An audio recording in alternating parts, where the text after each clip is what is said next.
नमस्कार, आप देख रहे हैं इंडिया टीवी। आपके साथ मैं हूं गौनिका अरोड़ा। शाम के 4 बज गए हैं और अब बात इस वक्त की सबसे बड़ी खबरों की करते हैं। सबसे पहले बात देश की राजधानी दिल्ली की। दिल्ली में हजारों की संख्या में अवैध इमारतें हैं।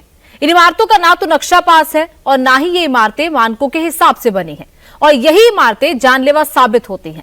मुस्तफाबाद में जो इमारत गिरी थी, वहां रेस्क्यू ऑपरेशन अभी भी जारी है। पिछले 13 घंटे से लोगों को मलबे से निकालने की कोशिश चल रही है। मलबे में दबने की वजह से अब तक 8 लोगों की मौत हो गई है। अभी भी कई लोगों के मलबे में फंसे होने की आशंका जताई जा रही है।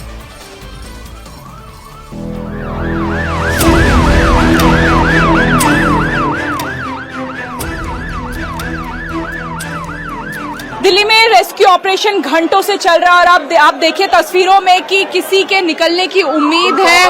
2 बच्चों को पहले निकाला गया, उससे पहले एक औरत को निकाला गया था। औरत जिंदा थी, बच्चों की हालत नाजुक थी। अभी फिलहाल उन्हें जीटीबी हॉस्पिटल ले जाया गया और अब एक और व्यक्ति के अंदर से निकलने की उम्मीद जताई जा रही है।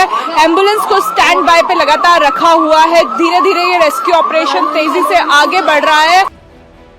मुस्तफाबाद में ऑपरेशन जिंदगी जारी है। 4 मंजिला मलबे में फंसे लोगों को एक एक करके बाहर निकाला जा रहा है। मलबे से 14 लोगों को बाहर निकाल लिया गया है। बाकी बचे लोगों के लिए रेस्क्यू ऑपरेशन लगातार जारी है। मुस्तफाबाद की तस्वीरें बेहद भयावह हैं। हर तरफ चीख पुकार सुनाई दे रही है। चारों तरफ बिल्डिंग का मलबा बिखरा पड़ा है और इसी मलबे के नीचे जिंदगी की जंग चल रही है।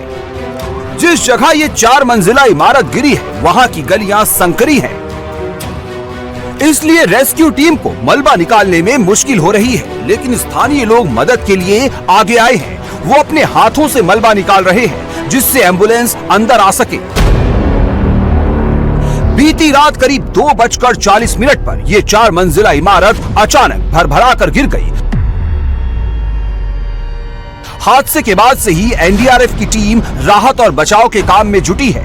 मौके पर डॉग स्क्वाड, पुलिस की टीमें रेस्क्यू ऑपरेशन कर रही है। इस समय हम राजधानी दिल्ली के दयालपुर में मौजूद है, जहां कल देर रात 2:30 बजे एक 4 मंजिला इमारत बरबरा के गिर गई।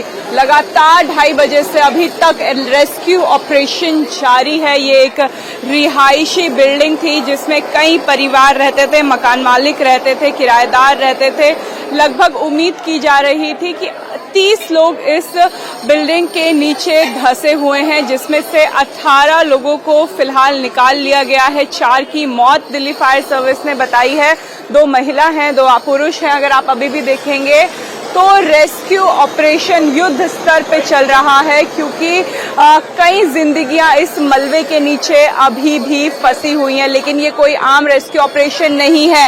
हाथ से एक एक ईंट निकाल के इस रेस्क्यू ऑपरेशन को किया जा रहा है। एनडीआरएफ की टीम मौजूद है, दिल्ली फायर सर्विस की टीम मौजूद है, सिविल डिफेंस के लोग मौजूद है, एमसीडी के सरकारी कर्मचारी एक एक ईंट को अपने हाथ से निकाल रहे हैं। ड्रिलिंग की जा रही है।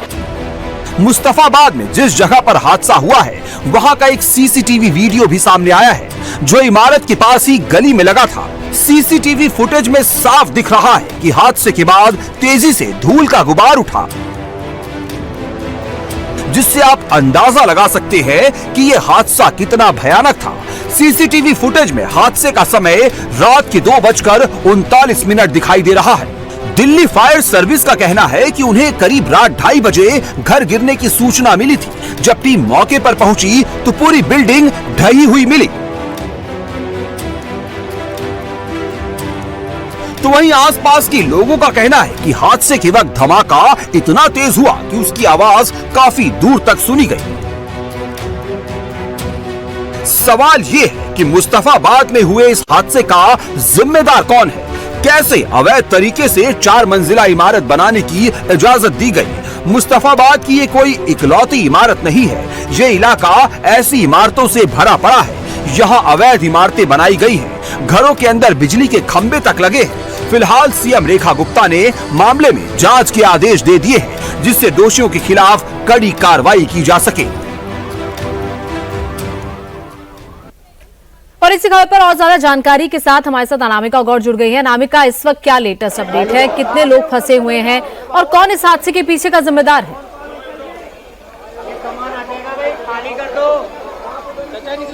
देखिए गौनिका, पुलिस को जो जानकारी मिली थी उनके मुताबिक 22 लोग इस मलबे में दबे हुए थे, जिनमें से अभी तक 22 के 22 को निकाल लिया गया है। 8 की मौत की पुष्टि हुई है, मगर ये जो जानकारी है वो मकान मालिक की तरफ से आई थी। जो लोग सुरक्षित कल रात इस बिल्डिंग से बाहर निकले थे उनके मुताबिक 22 लोग थे, लेकिन क्या किसी के घर में कोई मेहमान आया था, क्या कोई और लोग भी यहाँ रह रहे थे, इसकी पुष्टि अभी तक नहीं हो पाई है। इसलिए उन 22 लोगों को तो निकाल लिया गया है, लेकिन अभी भी मलबा हटाया जा रहा है। पूरा मलबा जब तक नहीं हट जाता तब तक ये नहीं कहा जा सकता कि इस मलबे के नीचे, इस बिल्डिंग के नीचे कोई दबा हुआ है या नहीं। इसलिए पूरा मलबा है उसे साफ किया जाएगा, लेकिन ये सवाल उठते हैं कि कैसे इतनी लापरवाही की जाती है। जब कोई मकान बनता है तो क्या कोई उसका निरीक्षण नहीं करता है, क्या उसकी कोई जानकारी लेने नहीं आता? और ये केवल एक परिवार का मकान नहीं होता। अगर आप गौनिका तस्वीरों में देखेंगे तो आप पाएंगे, अगर